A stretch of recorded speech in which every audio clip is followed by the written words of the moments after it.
Alhamdulillah wassalatu wassalamu ala Rasulillah wala haula wala quwata illa billah, amma ba'd. Tribuners yang dirahmati oleh Allah Subhanahu wa taala. Manusia tentu saja banyak memiliki satu pribadi yang berbeda-beda. Termasuk di setiap individu di dalam mengatur memanage jiwanya mesti punya cara berbeda-beda.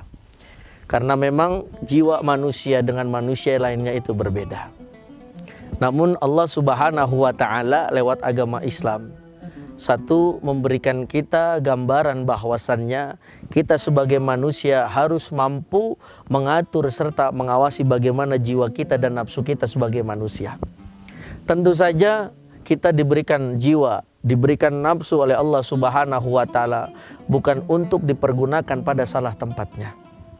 Tentu saja nafsu bisa mendatangkan hal yang positif, nafsu bisa mendatangkan hal yang negatif.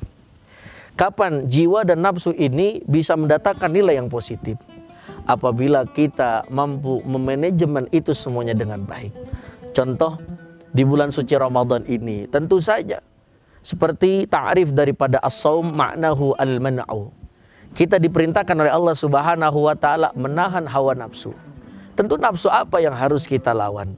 Nafsu yang mendatangkan nilai negatif. Maka nilai yang positif, contoh, boleh tidak kita bernafsu untuk menghatamkan Al-Quran di dalam bulan suci Ramadan? Bolehkah kita bernafsu misalkan punya azam yang kuat untuk banyak berzikir kepada Allah Subhanahu wa taala, mengucapkan kalimat la ilaha illallah Muhammadur Rasulullah. Yang kata Syekh Imam Nawawi Al-Bantani bin Umar At-Tanara di dalam kitabnya Syarhu Nasaihul Ibad, ada khamsu ma kunna sa'idun fid dunya wal akhirah. Ada 5 perkara yang bisa mendatangkan kita kebahagiaan dunia maupun akhirat. Yang pertama salah satunya ayyadhkura la ilaha illallah Muhammadur Rasulullah waqtan ba'da waqtin. Tribuners yang dirahmati oleh Allah Subhanahu wa taala. Jadi di bulan suci Ramadan ini kita diperintahkan oleh Allah Subhanahu wa taala untuk mengatur jiwa dan nafsu kita. Untuk apa kita pergunakan? Misalkan tadi seperti dikatakan, banyak-banyak baca Al-Quran, banyak berzikir kepada Allah Subhanahu wa taala. Inilah nafsu azam yang mendatangkan nilai positif yang luar biasa. Namun bagaimana cara memanajemen nafsu yang memang kadang-kadang meledak-ledak, terutama para kaum muda. Kaum muda biasanya itu tidak bisa menjaga hawa nafsunya, terutama nafsu yang mendatangkan hal-hal yang negatif. Tentu saja kesempatan hidup yang sifatnya sementara ini, jiwa dan nafsu kita harus kita atur sebaik mungkin dan sebagus mungkin. Nafsu jiwa yang bisa mendatangkan kita ingat kepada Allah Subhanahu wa taala. Jiwa yang hebat adalah jiwa yang setiap menitnya, jiwa yang setiap detiknya, jiwa yang setiap jamnya tidak luput dari mengingat Allah Subhanahu wa taala. Dan tentu saja jiwa yang tak luput dari mengingat apa yang baginda Nabi Muhammad SAW ajarkan. Dulu ada Khulafaur Rasyidin, namanya Sayyidina Abu Bakar As-Siddiq, Sayyidina Umar ibn al-Khattab, Sayyidina Uthman ibn al-Affan, Sayyidina Ali ibn Abi Talib. Beliau-beliau semuanya adalah Khulafaur Rasyidin yang memimpin setelah kepemimpinan Rasulullah SAW. Apakah mereka tidak mempunyai jiwa dan nafsu? Tentu saja mereka punya. Tentu saja nafsu beliau semuanya, jiwa-jiwa beliau semuanya, karena memang dekat kepada baginda Nabi Muhammad SAW, tentu saja termanajemen dengan baik dan benar. Maka apakah kita bisa seperti beliau-beliau? Oh, tentu saja bisa. Maka banyak-banyaklah untuk mengatur itu semuanya, pergi ke majelis taklim. Kita datangin para ulama-ulama, kita datangi para masyayikh, kita datangi para habaib, kita datangi para kiai, para ustadzah untuk menambah vitamin daripada kehidupan kita, terutama nilai positif.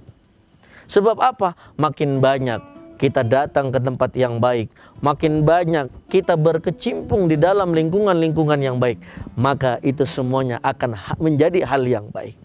Namun sebaliknya, ketika kita tidak mau pergi ke majelis taklim, sedangkan majelis taklim itu adalah satu teori, satu cara untuk mengedepankan kebaikan jiwa dan nafsu. Bayangkan kita tidak mau datang ke majelis taklim, kita tidak mau pergi bertanya kepada ustadz dan ustadzah serta masyayikh para habaib ketika kita menemukan satu problematika. ketika misalkan ada gonjangan-gonjangan dalam hidup, maka mari sama-sama di bulan suci Ramadan ini kita perhalus jiwa dan hawa nafsu kita. Tidak kita gunakan kecuali untuk berazam beribadah kepada Allah Subhanahu wa taala. Tribuners yang dirahmati oleh Allah Subhanahu wa taala. Karena memang pada akhirnya nanti jiwa kita akan dicabut oleh Allah Subhanahu wa taala. Sebagaimana firman Allah Subhanahu wa taala di dalam surah Al-Fajr ayat 27 sampai 30. Ya ayyatuhan nafsul mutmainnah irji'i ila rabbiki radiyatan mardiyah fadkhuli fi ibadi wadkhuli jannati.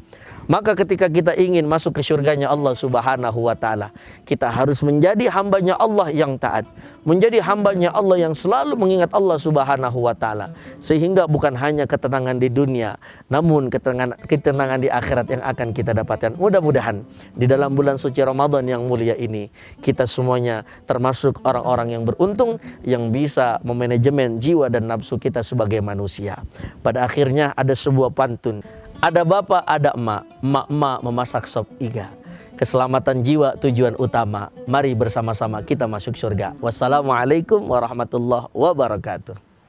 Terima kasih sudah nonton. Jangan lupa like, subscribe, dan share ya.